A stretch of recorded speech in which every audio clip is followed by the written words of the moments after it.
In this episode, we are diving into hiring the next generation and all the things you can do to prepare your teens and young adults for the professional world. Our guest today is Katie Reiniger, right? Reiniger. You Yes. got it. A hiring professional, a speaker. She's a career pivot champion and a recruiting and strategy consultant. She is passionate about building people's confidence, transferable skills, and changing the hiring process from the inside out. So, Katie, welcome to the show.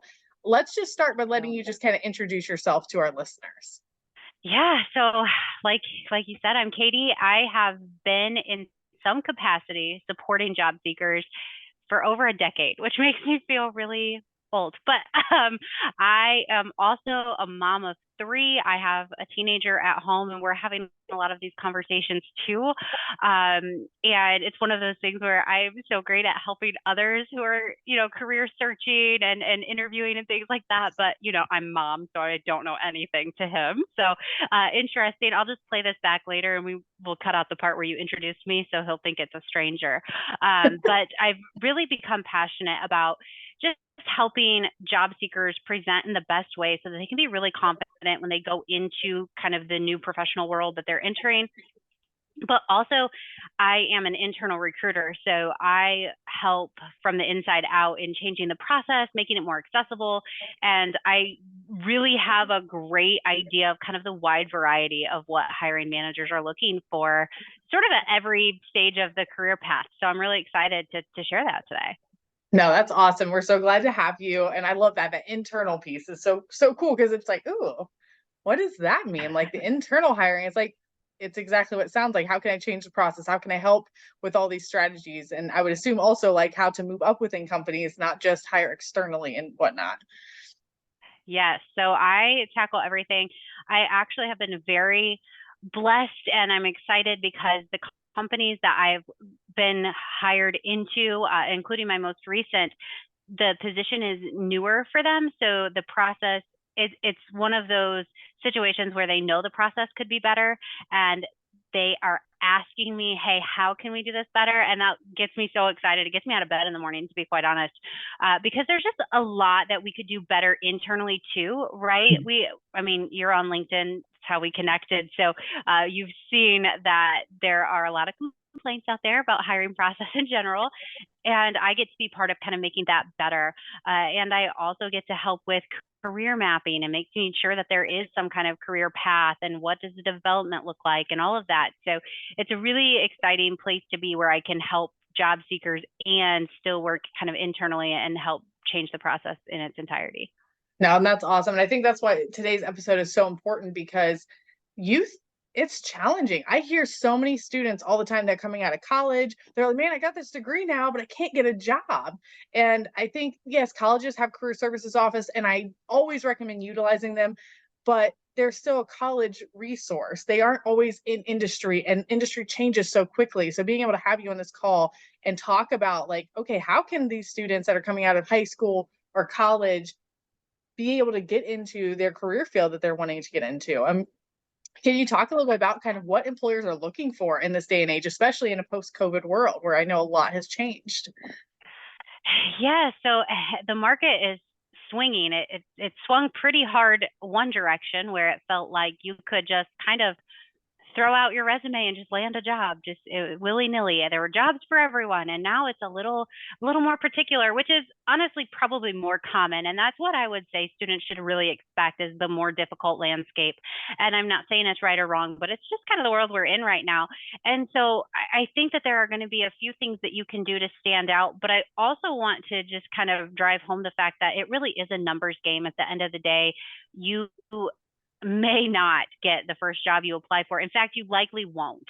And it's not indicative of your skills or your resume. I think the first thing that we do as parents, as professionals, we're like, okay, clearly let's fix something. Let's fix everything. Let's just throw the whole thing out and start over.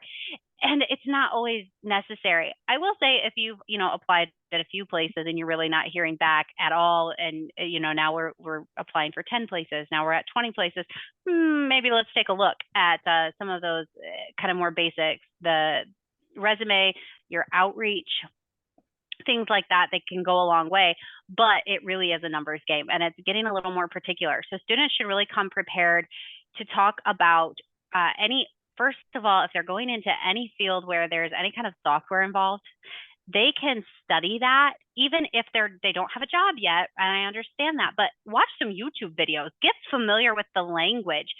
You don't have to be an expert, and certainly don't pretend that you are, but it's really helpful to research some of the cutting edge things in your field before you go into these interviews. It's also really great to research the companies. I know that it's kind of basic, right? I feel like everyone talks about that, but I can promise you, we definitely know the difference between someone who Googled it 10 minutes before they came into the call and they just said, okay, I'm just going to memorize every company I'm interviewing for. I'm going to memorize their mission statement. And we can tell the people who did that versus the people who really found something interesting about the company that spoke to them directly.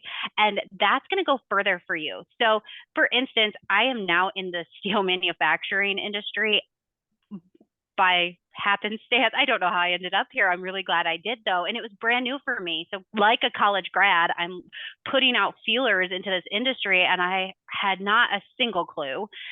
And had I pretended and just picked something off their website, I would have looked like an idiot. So what I did instead was I researched a little bit about the company, and I found something that I could speak to. So they had some Glassdoor reviews that talked about interview process.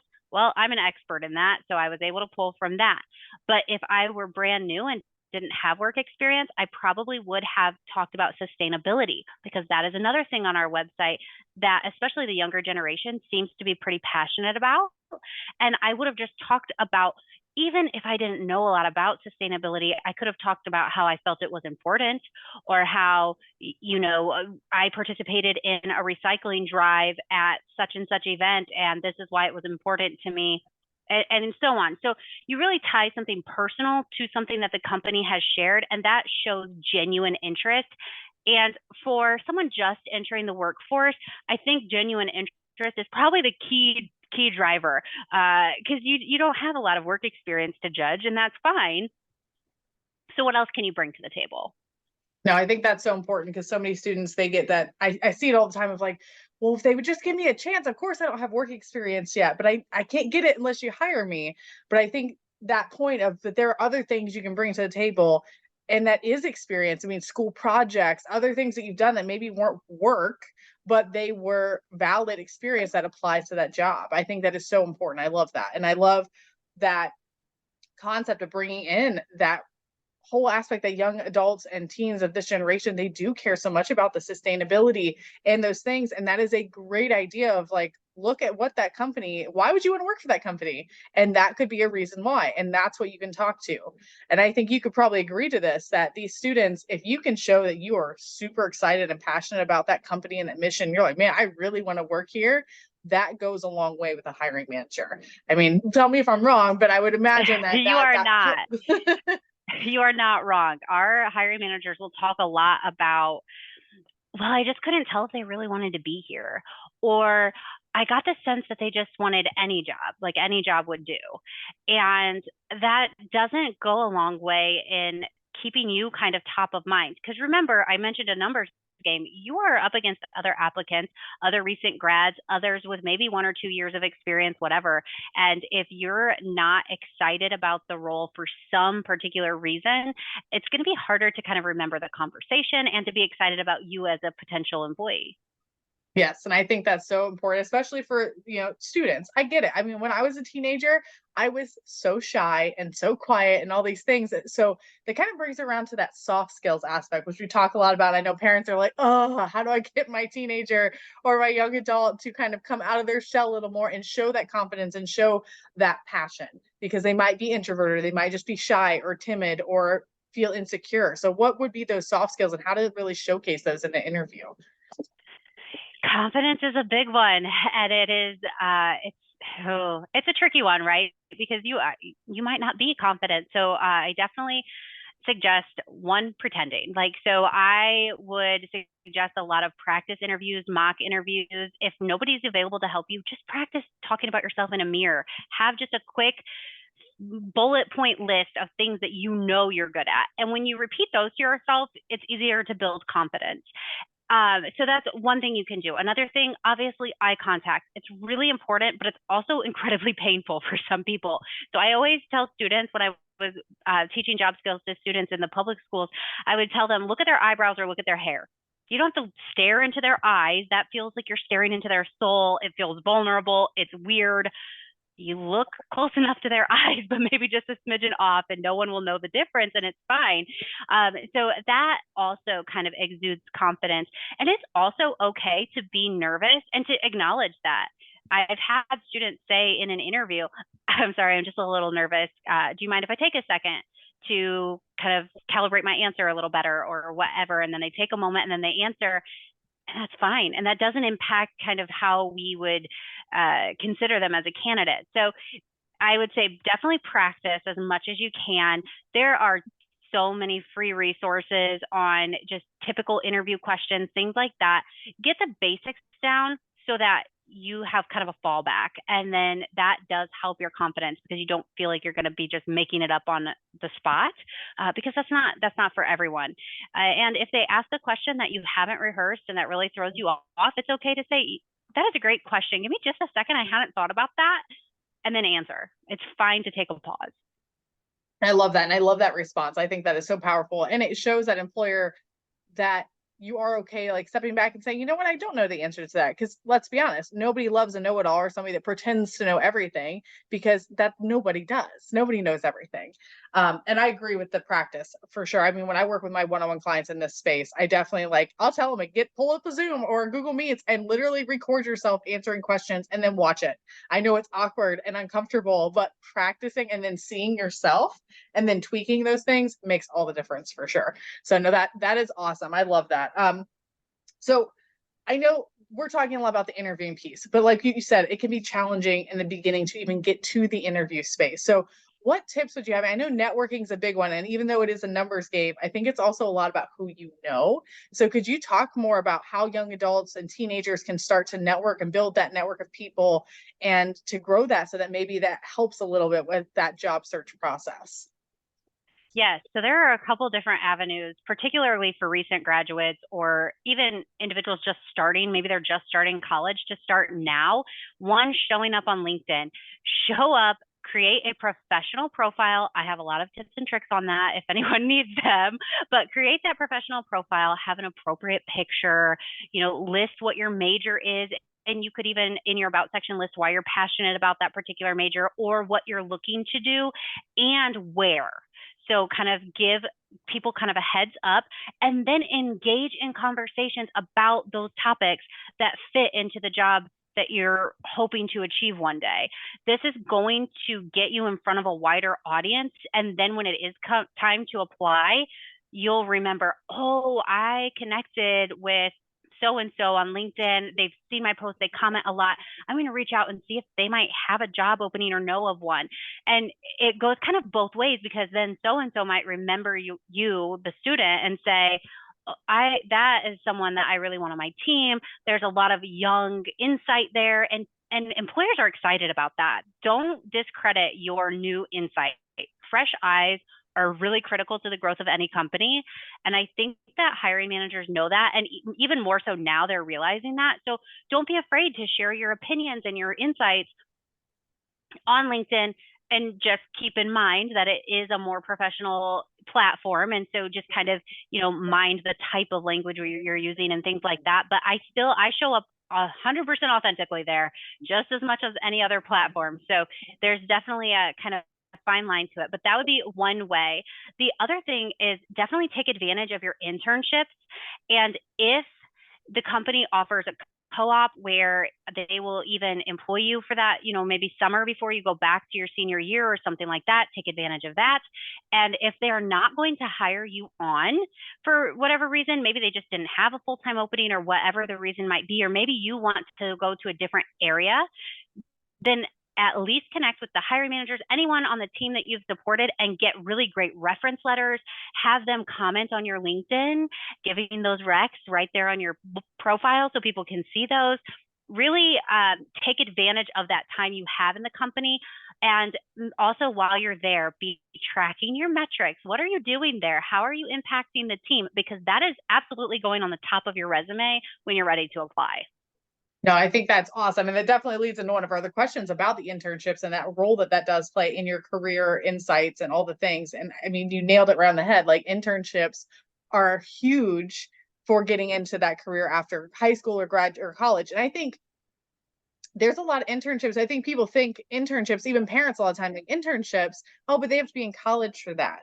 And really, I know there's internships for high school students. You might have to be a junior or senior, but there are opportunities or job shadowing and other things.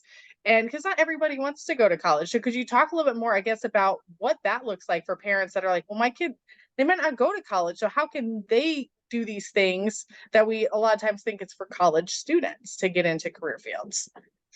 Yeah, so I come from a pretty rural area, and I know that for us it was called job shadowing, but we could do it junior and senior year, where there was actually a couple of periods a day where we could leave and go to a job, and it was all arranged kind of through the guidance counselor, and we got job experience. And even if it wasn't like a career that we were interested in, I was a file runner for the local hospital, which had nothing to do with anything that I was kind of seeking, but it was a really great just way to get some work experience for a resume. So the job shadowing is one way. There are also just career classes.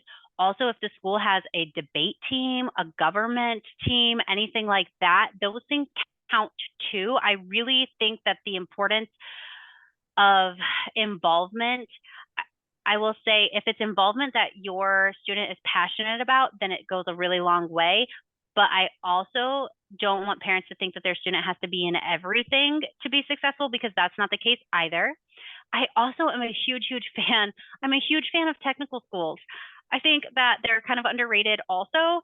And especially now, I'll tell you what, I have been a recruiter for a while, and I was hiring pipe fitters and welders for some time. And I'm no longer in that lane, but I am still getting emails every day of like, we need 100 of these professionals yesterday. And so I will just also say that if your student is more technically inclined and they want to participate in maybe a technical class or school, I would encourage that. The trades are a great career opportunity too. And also any project you work on in a trade school, even if you don't end up in that trade, still really impact your resume. Maybe you go for, I don't know, AutoCAD, and you're like, I really hate design and detail, and I don't want to be an engineer, and this is awful. And that's fine, but you've got experience there that you can also share. So I just think that we want to count it all and don't discount anything that your student's involved in, whether it be the club, the job shadowing, an internship, a formal internship, or also a part-time job, a side job. If they're helping, I had a candidate the other day who's been working on his family farm since he was 12 years old, and said that they had no work experience. And I was like, excuse me, but I grew up on a farm and I know for sure you have experience. So tell me what you did on the farm. And we talked about it. So don't discount anything. It all matters, and it contributes to you as a unique individual and your unique set of skills. No, I love that. And could you tell the, because I know parents are like, okay, cool. I'm not a resume expert, and the teenager that they might have at home is not always a resume expert. So how would you transfer those life skills onto a resume that it's not job experience, but it's like, hey, I was involved in this club, or I worked on this farm, or I did these things. How can they display that on a resume that still helps them and showcases their skills? Yeah, so it can be tricky. Certainly, I think it's worth acknowledging that it can be tricky. One thing I would do is I would still list it as experience, skills and experience, maybe combine the two and list it out that way. But I also think in this particular case, this is where a cover letter can go a long way too, because it is an opportunity to tell a little bit of the story. But you can certainly list academic achievements or academic involvement. It doesn't have to say professional experience just because it's a resume. But also, don't discount it if it really was professional experience. You can talk about, family farm hand, 12 years, talk about what you did on the farm or whatever it may be. That was just kind of the first example that popped into my head. But I think both. And I think a cover letter, a lot of people are over them and they don't think that they serve a real purpose. And as a recruiter, I would never say that someone has to have one. But if you are career transitioning or you are just starting out, I think they're a great way to tell your story. Hey, I recognize that I don't have a whole ton of professional experience, but I recently participated in X, Y, and Z, and it taught me a lot about this that relates to your company. I would love to have an opportunity to chat about how I could contribute to the team and learn while I contribute. So I definitely think that cover letter is going to be handy there. And otherwise, just format it as a resume, but you can change those titles to whatever fits. No, I love that. And I love the aspect of the cover letter of that story of like saying, hey, I may not have this, but here's what I do bring to the table. And here's what sets me apart from other candidates that may have all this experience. But guess what? I have that drive and that passion and that excitement, and I am willing and eager to learn kind of thing, which is awesome. So I love that because I know that's something I get a lot with students I work with that are in high school. So they're like, I haven't had a job yet. I don't have anything to put on a resume. I'm like, I bet you do. I bet there's some things that you can definitely put on there and expand on there. And I think this is a place where parents can really step in and help their students kind of form that first resume, at least to get a draft going and help them kind of to start to build that experience to feel a little bit more confident when they submit it to jobs. So that's awesome. So I guess let's shift directions to more of the, what do you see are the biggest, I guess, challenges that students have in interviews that maybe they don't do 100%, like some of the biggest kind of oopses, and what can you kind of how to shift those things? Yeah, so I would say definitely the biggest oops is going to be just pay attention to what you're wearing. I think that's probably one of the first things.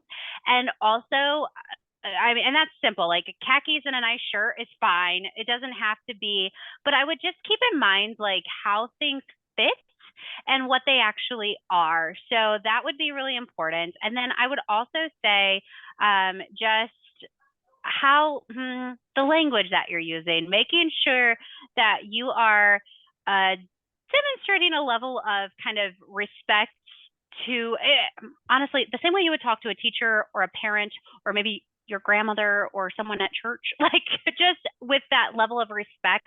I think that we've gotten pretty casual in the hiring process, and that's great. It works for me. That's fine.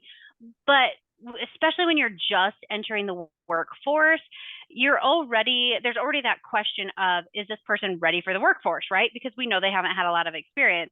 So dress the part and speak the part. And those are things, parents, that you can easily remind students of. Students, those are things that you probably already know. And so those would be the two that kind of jump out at me right away. I will also say, I love how many students are practicing the handshake. When I first started teaching job skills in classrooms, I had students who wouldn't even try to shake my hand.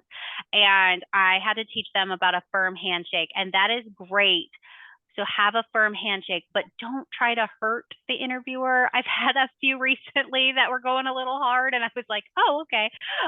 So those are some tips. I will say that I don't think that any one of those things would make or break your opportunity. But again, when we talk about, you really want to put your best foot forward, that's a good way to do that. Those are three that kind of just really stand out from the get-go.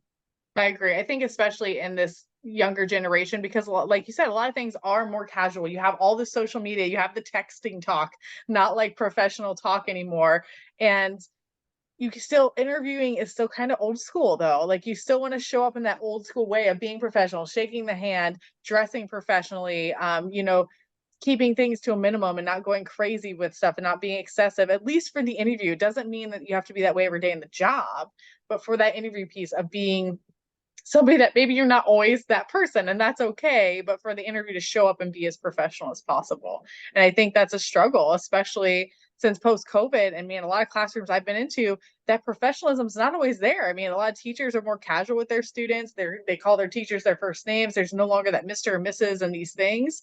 And so I think that's a very good point of, hey, But let's take it back to that old school time, because that is how you want to show up in an interview, to put that best foot forward, as you said, which I love. What about some misconceptions? Because I think there are a lot of misconceptions around the job, the workforce area, when it comes to hiring this next generation, that parents maybe even have, or students have, of, oh, I have to go to college, or, oh, I have to have this experience, or whatever that might be. I mean, what would you say to some of those? Oh, yeah. I think that that's kind of my life's work. It's kind of crushing some of those, but you do not have to go to college. First of all, if that is not for your student and you are cringing thinking about how are we going to pay for tuition and we don't even think our child's going to show up and oh my gosh, but they're never going to be able to get a job without that. That's not true.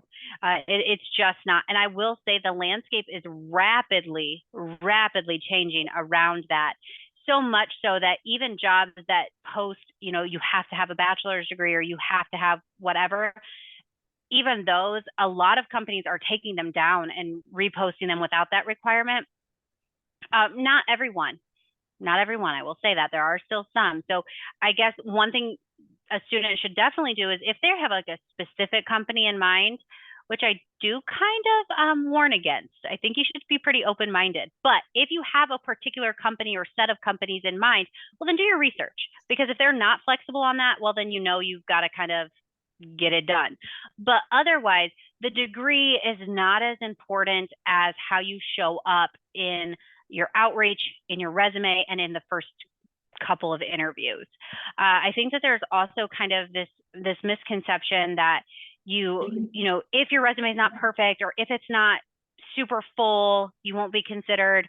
Again, that's not true. Most of us internally, we don't even really love resumes in general. And I would rather have like a 30-minute conversation with you to get to know kind of why you're here and what you're interested in and why our company. So I think that there's obviously put your best foot forward there. And certainly, you know, there are tons of free templates online. Make sure it's legible, make sure all the things. But if you've done all you can do, like it's okay if it's not super full. Certainly don't make things up to make it look better. And I think another misconception that I kind of spoke to earlier is that your student needs to be involved in everything to get any kind of decent career job, what have you. And it's just not the case. I would rather see one or two activities that your student can talk really passionately about and with conviction than 200 activities and your student comes to me and says, yeah, I was in all these clubs, but I had to miss quite a bit of this one because I had this one and so on and so forth. So really quality over quantity and really focused on whatever your student's passionate about, that comes through on the flip side. So I know as a parent of a teen, it's hard for me. Sometimes I'm like, oh, I wish you would do a little more. Or I wish, you know, you could just join one sport or one whatever. But really being in the hiring landscape, I'm seeing that you can be wildly successful without those things too. So again, I would say quality over quantity. What is something that you're actually going to participate in and love and be able to talk about freely? No, I think that's awesome. And honestly, kind of runs into that next question of, are there specific industries or sectors that really are open to hiring young talent that maybe doesn't have a lot of experience or doesn't have the college degree, or even if they do, but they're right out of college? Like, what kind of industries would you say are good ones to look at or consider that really do have that excitement for hiring that next generation of youth?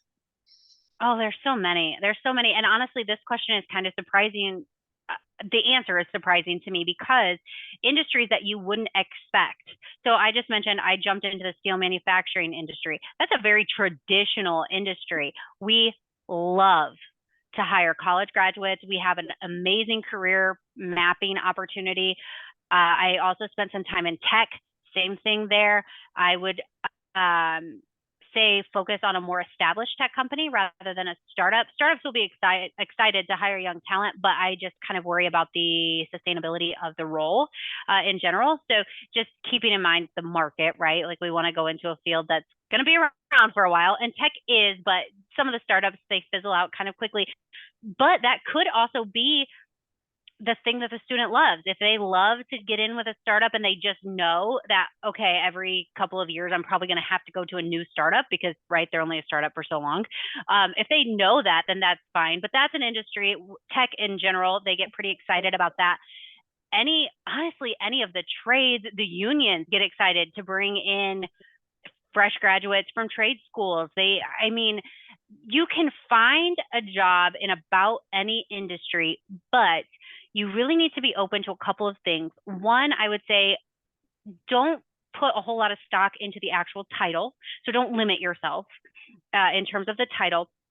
And two, recognize that if you are wanting to enter an industry that is a little more traditional, or that is a little more known for having kind of that mid to late career, then you might have to take a job that is not glamorous or is not maybe the highest paying or what have you.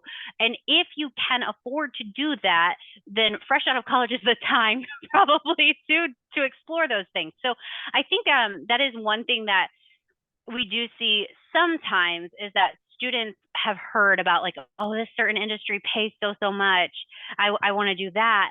And that's fine. I mean, we all work because we have bills to pay. That's the realistic, statement of it all. But if you're coming in with no experience, just be open. Just be open to taking a lower level job or something that might be in a different lane than you thought you'd end up in, that you can grow in. Because companies, if you are loyal to them, they will, most good companies, the companies that I want you to pursue will be good to you back. And you can really grow within a company so quickly, quicker than you ever imagined, if you just show up and do the best work you can, no matter what that work is. It will pay off. So that would just be my biggest kind of, when you're first searching, it's okay if the title doesn't match. It's okay if you find a really great company and they're willing to give you a shot. Take that, even if it doesn't match what you thought was going to be. No, I love that advice. And honestly, let's have a little real talk here. I mean, this is adulting unplugged, right? Some real talk stuff. And I think sometimes that's hard for parents to hear, and it's hard for students to hear, because they're like, well, I should be getting this much money, or I should be getting this title. Of course, mom and dad are like, well, yes, you should, because you're my kid and I love you and I expect this too. I mean, I've heard it from my mom, my past. She's like, you have a master's, you should be making this much money in past jobs. But the reality sometimes is you sometimes do have to start here and work your way up to that, even if you have what they're looking for. And I think that is such a good point. And some parents might cringe a little bit hearing that, like, but I want them to ask for the higher amount, or I don't want them to take that job because that's lower beneath them. And really, sometimes that's where you got to start, especially when you're coming right out of high school or right out of college. You got to start at the ground and work your way up. And I know a lot of students that I've worked with in the past, they had that expectation. They just graduated from college. They're like, I should be making $100,000 a year. And it's like, well, depending on the industry you're in, that's you probably might not likely. Yes, it might not happen just yet. You might have you to might start be at 50 and work your way up. So I love that you brought that into point. And that kind of leads into this aspect of salary negotiation and negotiating job offers, because I think sometimes students shoot themselves in the foot, because they're like, oh, this job offered me, 45,000. Well, I want 60. So I'm going to counter at 60. And they're like, huh, you're funny, not happening. So how would you recommend parents to practice this with their students, but also any students that are listening to this, that how to handle that process of negotiation? Yeah, so there's a few thoughts here. First, I think that salary transparency needs to just become a thing across the board. So that's something I'm really passionate about and that I'm working toward from an internal perspective. So I think that it is reasonable to teach your student, or students, if you're listening, it is a reasonable question to say, what is the salary budgeted for this role? I love that. Even if they ask you, what are you expecting to be paid for this? It's okay to not answer and to say, I am exploring all my options, and money might not be, the number one thing for me, the number one deciding factor. Or you could say, hey, I'm just exploring my options. I'm fresh out of school, so I'm newer to the industry. I would love to know what the company has budgeted for this role so that I can consider all my options fairly. They know the budget. Students, they know the budget. Yes. So that does a few things. One, it lets you know really how much is budgeted for the role. Students, hear me when I say you're going to hear a range. if you have no experience, you are likely at the bottom of that range. So just keep that in mind, because what happens sometimes, they're like, oh, 50 to 80K, I'm asking for 80, right? Like, and parents, you might hear that too and think, well, yes, obviously you should ask for 80. That is slightly arrogant, if I'm being honest. We need to consider that the company is considering your experience and what you're bringing to the team, how much time it's going to take to train you, et cetera, when they're throwing out a number. So whatever that range is, make sure you're okay with that before you move forward, first of all. And second of all, if you are going to negotiate, now I'm not going to make a lot of friends here. I do not think that you have to negotiate every offer.